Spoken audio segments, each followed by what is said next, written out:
Hello friends, एक बार फिर आप सभी का स्वागत है आपके अपने यूट्यूब चैनल स्टार एजुकेशन में। आपके लिए फिर से एक और वीडियो लेकर आए हैं।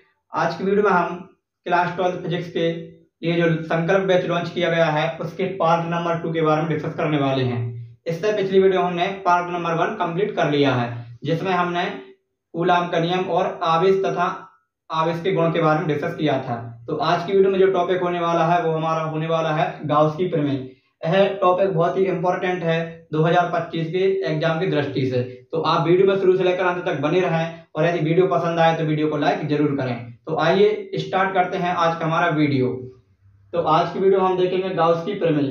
तो गाउस की प्रमेय क्या है, इसे किस प्रकार से प्रूव्ड किया गया उसके बारे में आज हम डिस्कस करेंगे। तो लिखा हुआ है कि किसी बंद पृष्ठ से संबद्ध विद्युत फ्लक्स उस पृष्ठ के अंदर उपस्थित आवेश का 1/एप्सिलॉन नॉट गुना होता है।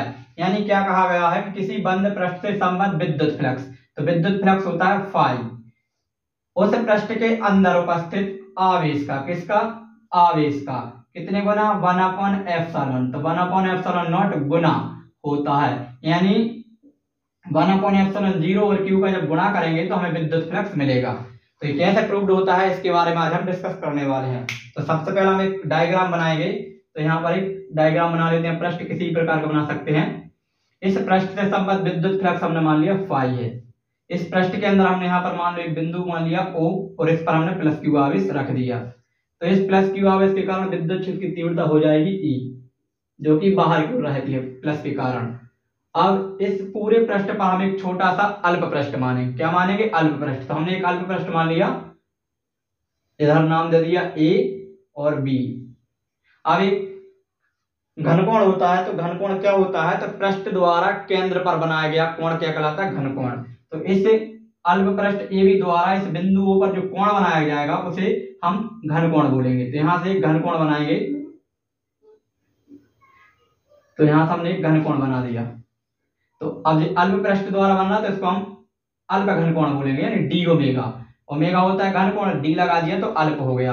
अब बिंदु O से R दूरी पर, बिंदु O से R दूरी पर एक हम बिंदु P मान लेंगे यहाँ पर, ठीक। और इस अल्प पृष्ठ का क्षेत्रफल मान लिया हमने ds वेक्टर और इन दोनों के बीच का कोण मान लिया थीटा।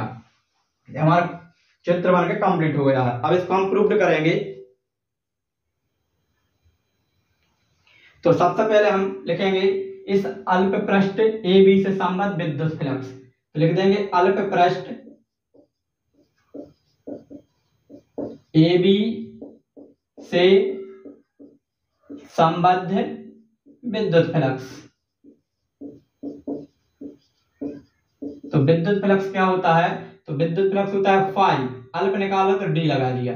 विद्युत फ्लक्स विद्युत क्षेत्र की तीव्रता और क्षेत्रफल कि ये दोनों सदिश हैं, इन सदिशों का अदिश गुणनफल होता है।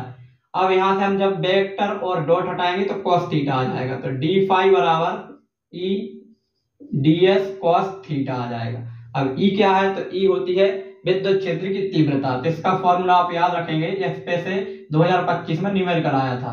तो E बराबर होता है 1/4 पाई एप्सिलॉन नॉट Q बटे K R स्क्वायर। इसको भी हम प्रूव्ड करेंगे आगे। तो E का एक मान होता है, तो यहाँ पर पुट कर देंगे तो d फाई इक्वल टू में 1/4 पाई एप्सिलॉन नॉट Q बटे K R स्क्वायर और ये ds cos थीटा।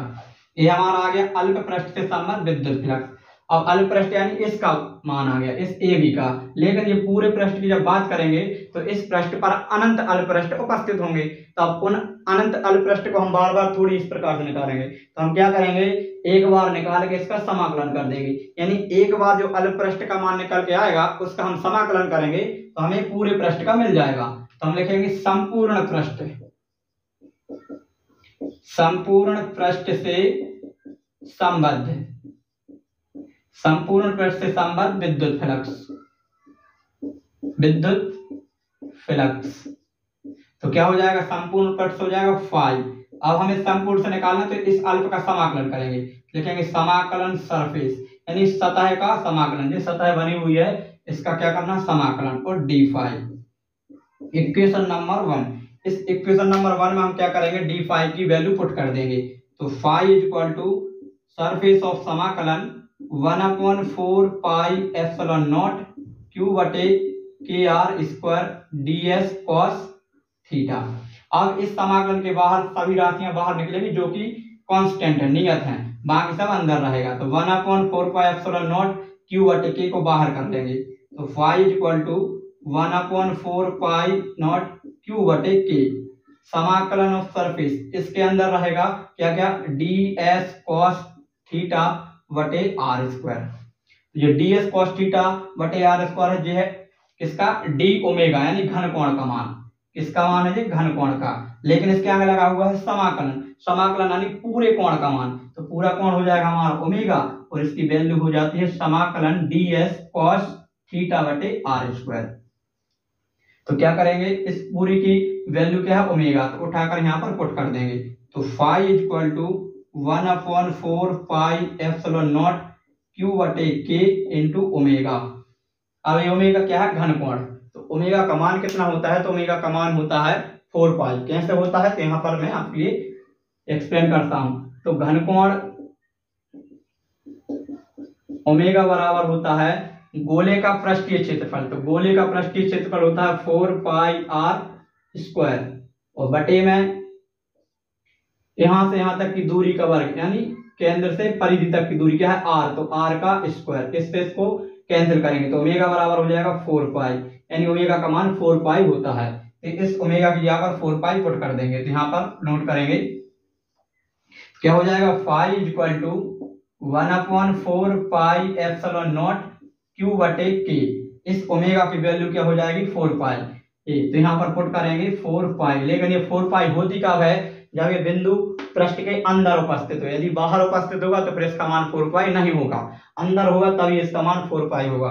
इस 4 पाई से इस 4 पाई को कैंसिल करेंगे। तो फाई इज इक्वल टू 1/एप्सिलॉन नॉट क्यू बटे के। अब के क्या है यहाँ पर, तो के है परावैद्युतांक। परावैद्युतांक के है और इसका मान अलग अलग माध्यम के लिए अलग अलग होता है। तो अभी हम बात कर रहे हैं वायु या निर्वात की, लिखेंगे वायु या निर्वात।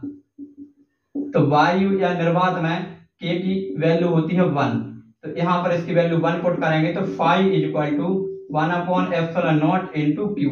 ये हमारी गाउस की प्रमेय प्रूव्ड होती है, इसी को हमें प्रूव्ड करना था। तो आप इसको अच्छी तरीके से नोट कर रहे हैं और एक बात जरूर ध्यान रखें, आपको नोट जरूर बनाते चलना है साथ में और उनकी बार बार प्रैक्टिस करना है। तो ये हमारा क्वेश्चन नंबर 3 था। 2 क्वेश्चन इससे लास्ट वीडियो में कंप्लीट हो चुके हैं। इसमें हमने गाउस की प्रमेय के बारे में डिस्कस किया है। यदि आप सभी को आपका क्वेश्चन समझ आ गया हो तो आप कमेंट करके जरूर बताएं और इस क्वेश्चन में जो भी डाउट है आप उसको कमेंट करके बताएं। नेक्स्ट वीडियो में सबसे पहले आपका वह डाउट क्लियर कराया जाएगा, उसके बाद आगे ही क्वेश्चन को पढ़ाया जाएगा। मेरा सिर्फ एक ही लक्ष्य है कि आपको इस संकल्प बैच की सहायता से अच्छे से अच्छे नंबर लाना है, क्योंकि इसमें सिर्फ वही क्वेश्चन सॉल्व कराए जा रहे हैं जो कि बिल्कुल एग्जाम में आने ही हैं। तो आप हमारे संकल्प बैच से जुड़ना ना भूलें और हो सके तो आप यह वीडियो अधिक से अधिक अपने फ्रेंड्स के पास शेयर करें, स्टेटस पर लगाएं, ताकि अधिक से अधिक बच्चे इस चैनल से जुड़ सकें। तो मिलेंगे नेक्स्ट वीडियो में, तब तक के लिए जय हिंद जय भारत।